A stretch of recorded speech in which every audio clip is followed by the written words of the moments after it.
E anche in questo caso io credo. And also, in this case, I think providence plays a part. Andrea Bocelli is a renowned Italian tenor and singer. He has 3 of the greatest hit albums and has sold over 90 million records worldwide. For most of his career, his name has been tied to music and nothing else. He sang, people listened, and that was it. But only recently, Bocelli started making headlines, and not for the reasons you might think. So what is going on with Andrea Bocelli, and why is he suddenly in the news? Join us as we get into every detail. Andrea Bocelli, the blind genius who conquered music. Andrea Bocelli was born on September 22, 1958, to Alessandro and Eddie Bocelli. From the start, his life came with a complication he did not choose. He was born with congenital glaucoma, a condition that left his sight impaired from birth. Doctors advised his mother not to carry the pregnancy to term. She refused. Years later, Bocelli would say that decision shaped his strong opposition to abortion. For him, it was not politics. It was personal. He grew up on his family's farm in the small village of La Sterza, near Lahatico in Tuscany. It was a quiet place, about 40 kilometers south of Pisa, where life revolved around the land. The Bocelli family sold farm machinery and made wine. Andrea grew up alongside his younger brother, Alberto, surrounded by fields, tools, and the routines of rural life. Nothing about his childhood suggested global stages or sold-out arenas. Music arrived early, almost instinctively. His mother later recalled that music was the only thing that could calm him. At 6 years old, he began piano lessons. Soon after, curiosity took over. He learnt the flute, then the saxophone, trumpet, trombone, guitar, and drums. Music was not a hobby. It was how he understood the world. A turning point came through his nanny, Oriana, who gave him a record by Franco Corelli. That sound stopped him in his tracks. From that moment, the idea of becoming a tenor took hold. By the age of 7, Bocelli could already recognize famous voices and tried to imitate the great singers he heard. He listened closely, memorizing tone and phrasing in a way that would later become second nature. At 12, everything changed again. A football struck him in the eye during a game, and the damage was irreversible. Doctors attempted a last effort to save his vision using leeches, a method that now feels almost unreal. It failed, and Bocelli lost his sight completely. Blindness did not slow him down. He taught himself to read music in Braille and continued playing the piano. Just as striking, he refused to give up the physical passions that had always been part of him. He kept cycling. He kept riding horses. Looking back, he described himself as fearless, drawn to danger, and unchanged by the loss of his sight. He spoke about loving speed, loving independence, and refusing to be sheltered. Riding alone, pushing limits, feeling free. That spirit never left him. He also kept singing. As a child, Bocelli performed whenever he could. His first concert took place in a small village near his home. At 14, he won his first song competition, performing O Sole Mio at the Margherita d'Oro in Viareggio. It was a quiet win, but it mattered. It confirmed something he already felt deep down. Despite the growing pull of music, Bocelli chose a practical path. He finished secondary school in 1980 and enrolled at the University of Pisa to study law. To support himself, he sang evenings in piano bars. Those small, dimly lit rooms paid his bills, sharpened his voice, and quietly built his confidence. It was also there, in 1987, that he met Enrica, the woman who would later become his first wife. He completed his law degree and spent a year working as a court-appointed lawyer. On paper, his life was stable, respectable, predictable. But the music never loosened its grip. It was waiting, patient, certain that sooner or later he would listen. And when he did, everything changed. Andrea Bocelli's rise to musical legend. Bocelli's real turning point arrived in 1992, and like many defining moments in his life, it did not announce itself loudly. It began with a recording meant for someone else. Italian rock singer Zucchero was working on a song called Miserere and needed a tenor voice for a demo tape. The recording was intended for Luciano Pavarotti, but Bocelli was brought in quietly, almost as a placeholder. When Pavarotti heard the tape, the response surprised everyone. Instead of stepping in himself, he urged Zucchero to keep the unknown singer. Not only that, but he insisted the song be recorded with Bocelli. The decision changed the direction of Bocelli's life in a way no plan ever could. When Miserere was released, it spread across Europe without effort. It did not sound manufactured or forced. It sounded lived in. That quality carried into 1993, when Bocelli joined Zucchero on a European tour. On those stages, he was no longer hidden. Night after night, audiences watched him move from the duet into solo moments, standing alone to sing Nessun Dorma. The reaction was immediate and unmistakable. This was not a novelty voice. This was presence. It was around this time that Caterina Caselli heard Bocelli sing at a birthday party for Zucchero. The setting was informal, almost accidental. The impact was not. Shortly afterward, Bocelli signed with Sugar Music in Milan, a step that anchored his career. By December, he found himself on the stage of the Sanremo Music Festival, competing in the newcomers category. He performed Miserere and walked away with the highest scores ever recorded in that section. Days later, he stepped into a different world entirely, making his classical debut at Teatro Romolo Valli in Reggio Emilia. The shift was seamless, as if he had always belonged there. In early 1994, Bocelli returned to Sanremo, this time in the main competition. He sang Il mare calmo della sera and won again, setting another record. The song became the foundation of his debut album, released that April. Within weeks, it climbed into the Italian top 10 and reached platinum status. Success came quickly, but it did not feel rushed. Each step seemed to follow naturally from the one before. That same year, Bocelli toured with pop singer Gerardina Trovato, widening his audience without compromising his identity. In September, he stood beside Pavarotti at the annual Pavarotti International Charity Concert in Modena. He sang Mattinata and shared a duet with the man who had first believed in him. Soon after, he made his opera debut as Macduff in Verdi's Macbeth at Teatro Verdi in Pisa. Around this time, something shifted internally. Bocelli, who had long identified as agnostic, found himself drawn back to the Catholic faith. His immersion in the writings of Leo Tolstoy played a role, offering clarity rather than certainty.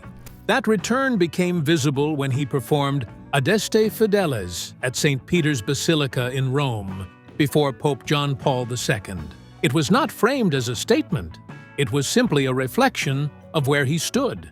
The following year brought a moment that initially appeared modest. Bocelli returned to Sanremo in 1995 with a song called Con te partirò. He finished fourth. No trophy, no headline. Yet the song refused to fade. It traveled beyond the festival, beyond Italy, and into places no one expected. Included on his second album, released later that year, it became a phenomenon in Belgium, eventually earning the distinction of the best-selling single in the country's history. In 1996, Bocelli released Viaggio Italiano, a project that leaned fully into his classical roots. That same year, a chance moment set off another chain reaction. English soprano Sarah Brightman heard Con te partirò playing while she dined at a restaurant. She sought him out soon after. Together, they reimagined the song as a duet, retitled Time to Say Goodbye. Recorded with the London Symphony Orchestra, it was performed as a farewell for boxer Henry Maske. What followed was unprecedented. The song debuted at the top of the German charts and stayed there for 14 weeks. Sales climbed into the millions. The record did more than break numbers. It expanded Bocelli's reach beyond any single genre or market. He was no longer just an Italian singer with crossover appeal. He was a global voice. The momentum continued, but it remained controlled. Bocelli recorded Vivo per lei in multiple languages, adapting it naturally rather than positioning himself to fit trends. In France, Je vis pour elle, recorded with Hélène Ségara, became a #1 hit. Each collaboration felt grounded, chosen for connection rather than exposure. By 1997, Bocelli was performing extensively across Europe, including a series of open-air concerts in Germany. In Pisa, he gave a concert at Piazza dei Cavalieri that later became A Night in Tuscany. It aired on PBS, marking his first introduction to American television audiences. The performance did not sell him as a spectacle. It invited viewers into his world. Recognition followed, but it never seemed to lead him. Awards arrived quietly, folded into an already demanding schedule. Back in Italy, he sang at the International Eucharistic Congress in Bologna and performed at a Vatican City benefit concert focused on world hunger. These appearances carried weight, not because of who attended, but because of what they stood for. In 1998, Bocelli stepped into one of opera's most demanding roles, playing Rodolfo in La Bohème. The performance was not framed as a crossover experiment. It was treated as what it was, a singer taking on the role with seriousness and restraint. His album Aria followed shortly after, reinforcing his commitment to opera. That same year, he made his United States concert debut at the Kennedy Center in Washington, appearing at the White House and receiving global awards without ever changing his tone or his approach. He played Rodolfo in La Bohème. He released albums rooted firmly in opera. At the same time, he stood comfortably beside pop artists and orchestras, never apologizing for either side of his career. The early 2000s brought personal loss and public recognition. He toured globally, recorded sacred music, and returned repeatedly to works that demanded patience and focus. When his father passed away in early 2000, Bocelli dedicated performances to him, including a concert at the Statue of Liberty that felt deeply personal despite its scale. During the final encore, he sang Sogno with intention rather than drama. The years that followed were marked by consistency. Bocelli moved between opera houses and stadiums without explanation or apology. He released full opera recordings, returned to Verdi, and continued collaborating with artists across genres. His voice matured, his choices narrowed. He seemed less interested in proving range and more focused on depth. As time went on, Bocelli became a presence at global moments, rather than a fixture chasing relevance. He sang at international ceremonies, returned to familiar stages, and slowly introduced his children into his musical life. These collaborations felt organic, rooted in family rather than branding. In 2020, the world fell silent. Italy locked down, churches closed, streets emptied. On Easter Sunday, Bocelli stood alone inside Milan's cathedral and sang. No audience filled the pews. No applause followed the final note. Millions watched from home. The performance resonated not because it was polished, but because it reflected the moment exactly as it was. In the years since, Bocelli has continued marking time through music. He has released albums shaped by faith and reflection. He has performed at royal ceremonies, national celebrations, and historic anniversaries. In 2024, he returned to L'Attico for a series of concerts marking 30 years of his career.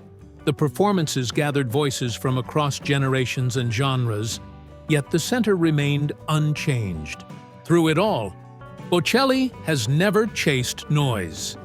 He has allowed music to unfold at its own pace, trusting that the right moments will always find the right voice.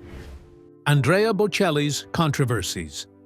For most of his career, Andrea Bocelli has maintained something rare in the world of global fame.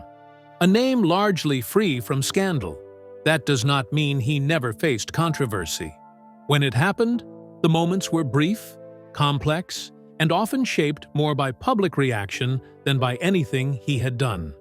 The first real brush came in 2016, during a political moment that left little room for neutrality.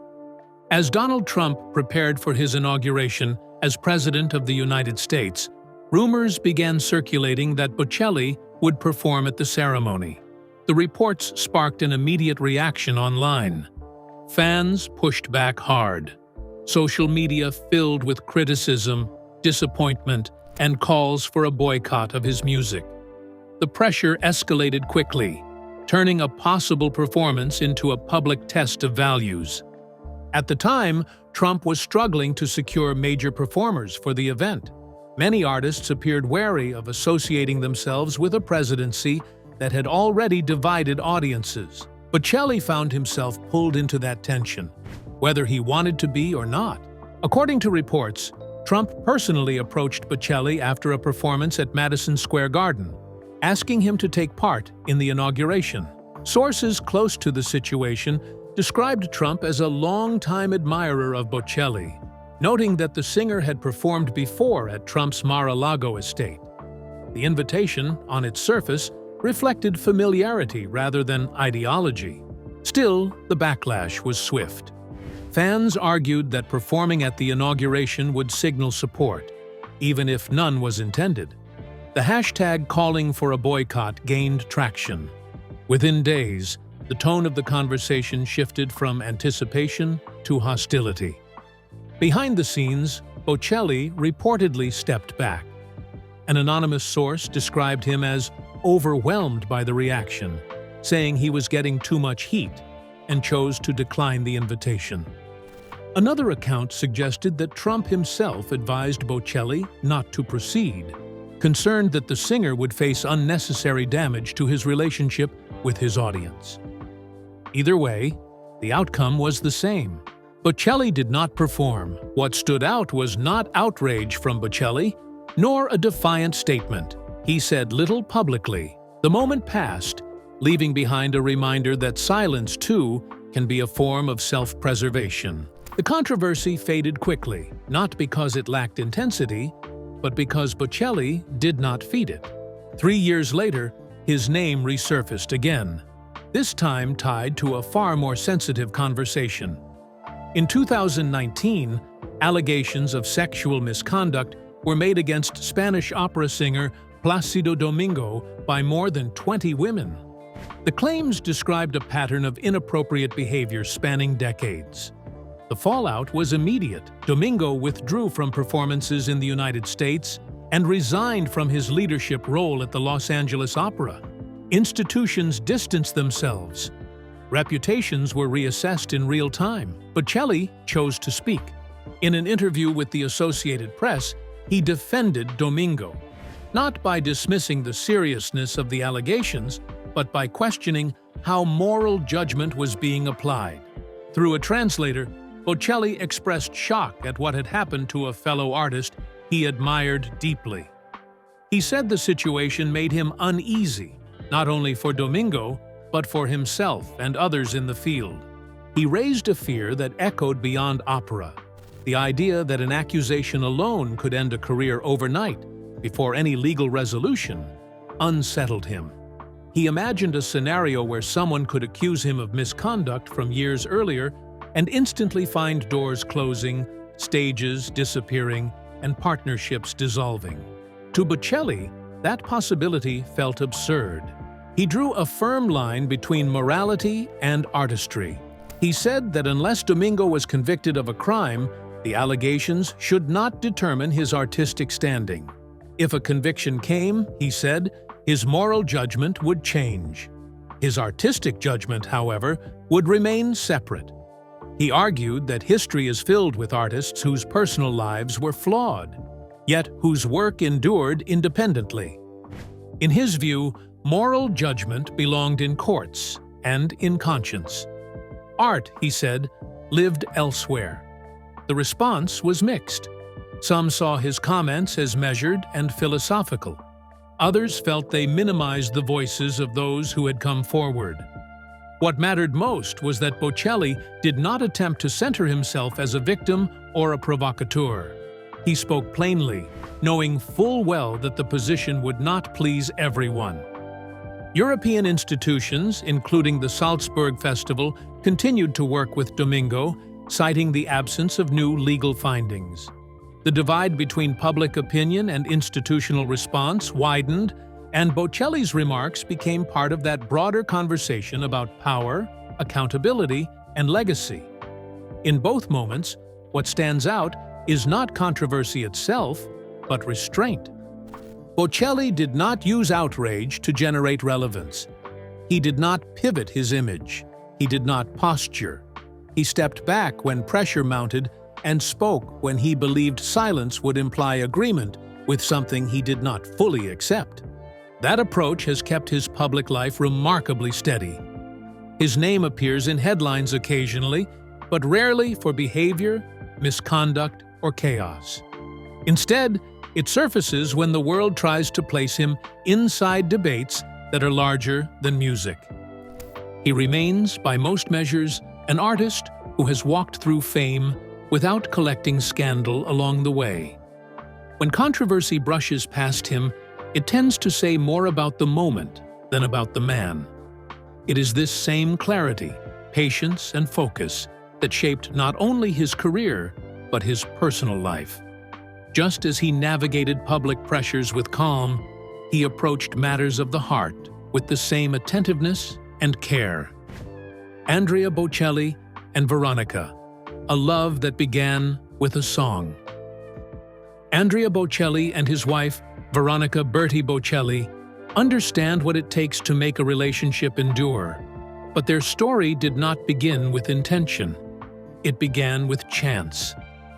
Before Veronica, Andrea had been married to Enrico Cenzati. They met while he sang in piano bars early in his career, married in June 1992, and had two sons, Amos in 1995 and Matteo in 1997. Their marriage ended in 2002. Yet Bocelli remained deeply involved in their lives, keeping the connection with his sons steady and present. Andrea's first encounter with Veronica came at a party in 2002 on a rainy evening. She was 18 and had not intended to attend, yet circumstances brought her to an empty room where she sat by a piano, filling the silence with her voice. Bocelli heard her, and her singing stopped him in his tracks. He sent a friend to invite her to join him, and when they met, conversation flowed effortlessly. They spoke about music and life, and the connection was immediate. Andrea was struck by her presence and voice, and their bond formed so naturally that they moved in together that very night. Despite their 25-year age difference, Andrea believed it had never been an obstacle, noting that such gaps were common in his family and often made relationships simpler rather than complicated. The two did not rush into marriage, choosing instead to spend more than a decade building their life together before formalizing their union in 2014. Veronica reflected on the change, acknowledging that being married felt strange after so many years of calling each other companions, a word that now seemed ordinary, whereas wife carried permanence and significance. Their relationship deepened further with the birth of their daughter, Virginia, in 2012. She grew up surrounded by music, performing alongside her father and older brother Matteo on the holiday album A Family Christmas. Virginia credited her father with teaching her how to use her voice, an influence that shaped her early musical development. Andrea described Virginia's singing as angelic, and the family often shared moments of music together, blending daily life with artistic collaboration. Andrea and Veronica married in an intimate ceremony at the Sanctuary of Montenero in Livorno, Italy, in March 2014, Virginia's second birthday. The event was quiet, attended only by close friends and family. Veronica wore a white silk gown by Ermanno Cervino, her dark hair cascading in loose curls, and Andrea chose a blue Corneliani suit. The simplicity of the wedding mirrored the life they had built, careful, deliberate, and shared fully. Music has remained central to their bond. The couple recorded duets together, including Something Stupid in Italian and later Cheek to Cheek, bringing harmony into both their personal and professional lives. Veronica appeared in Andrea's 2024 Christmas special, Christmas with Andrea Bocelli and Friends, performing with Virginia and opening the show as a family, emphasizing their shared love for music and each other. Beyond the stage, Andrea has spoken about the qualities that make their relationship endure. He emphasized that chemistry, mutual understanding, and harmony are crucial. Physical connection, he believes, is vital. A relationship thrives when the intimacy opens doors to something beautiful, interesting, and full of life. Without it, love risks becoming stagnant or routine. These principles guide how they navigate life together, both as partners and as a family. Their home in Tuscany, Villa Alpimare, shows this philosophy. Andrea purchased the pink seaside mansion in the late 1990s and restored it from its previous life as a hotel. He envisioned it as an elegant yet unpretentious space, large enough to accommodate living, working, making music, and hosting friends. Each floor serves a purpose, from entertaining guests to housing his personal music studio, and the top floor reserved for the family's private quarters. Andrea finds the greatest solace and joy within these walls, believing that the best vacations are spent surrounded by loved ones and close friends. Veronica's role extends beyond partner and mother. She manages Andrea's career, serves as vice chair of the Andrea Bocelli Foundation, and produces his live specials and documentaries, including The Journey. She has guided and supported him through performances, tours, and projects, offering both practical and emotional collaboration. In 2023, the couple shared their lives with fans in The Journey, a music special from Andrea Bocelli, a film showing them traveling through Italy on horseback. Their journey included stops to perform with artists like Tori Kelly and Torren Wells. The concept of The Journey was born during the COVID-19 pandemic, prompted by Andrea's desire to explore without restriction. Veronica, though not an experienced rider, embraced the challenge. For Andrea, the relationship with Veronica is defined by shared intention rather than habit. Their connection thrives because both partners actively choose to remain invested in one another, balancing personal freedom with commitment. The family remains tightly knit, with each member contributing to both musical and daily life. Through it all, their bond has stayed steady, guided by mutual trust, shared passion, and a love for music. From a chance encounter in a quiet room to decades of life together, Andrea and Veronica's relationship exemplifies patience, dedication, and love built deliberately. Every choice, from their initial meeting to marriage, children, and creative collaboration, shows a shared understanding of connection, trust, and the joy of building life together. Music, family, and partnership remain at the heart of their world, a testament to a love that has endured, evolved, and flourished over time. Yet even as he cherishes these private moments, Andrea's life continues on the world stage, and the tenor shows no signs of slowing down anytime soon. The latest news on Andrea Bocelli is breaking headlines. 67-year-old Andrea Bocelli is back in the spotlight, and this time it's for one of the biggest stages in sports. The Italian tenor will headline the final draw for the 2026 FIFA World Cup on December 5th at the John F. Kennedy Center for the Performing Arts in Washington, D.C.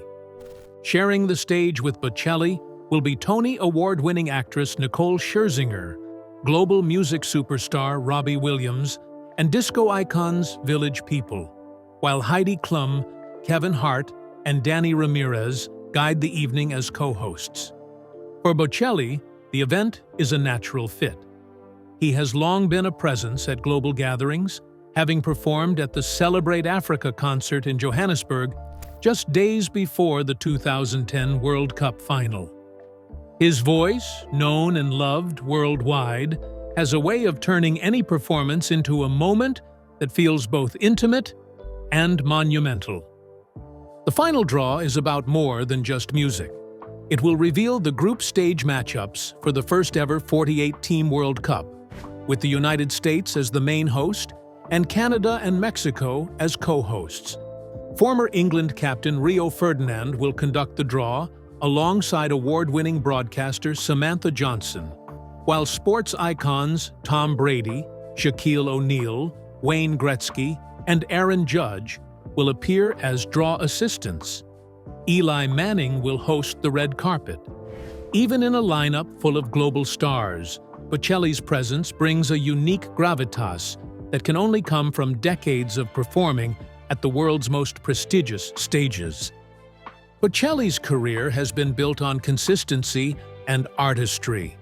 He has released 15 studio albums, sold over 75 million copies worldwide, and performed in some of the most iconic venues, from the Vatican to Madison Square Garden. His 2025 net worth, estimated at $100 million, reflects earnings from albums, tours, opera performances, streaming events, and brand partnerships. Yet what sets him apart is not numbers, but the way he turns a performance into a shared experience, commanding attention without ever needing to shout. As fans await the final draw, Bocelli's presence reminds the world why he remains relevant across generations and genres. From opera stages to global celebrations, his voice carries an unmistakable authority, a calm force that can lift a single moment into something timeless. When he steps onto the stage at the FIFA World Cup, audiences will witness that rare ability once again, a performance that promises to blend music, sport, and universal human emotion. What are your thoughts on Andrea Bocelli's upcoming FIFA draw performance? Let us know in the comments below. Don't forget to like, share, and subscribe. Also, click the next video shown on your screen. You will enjoy it.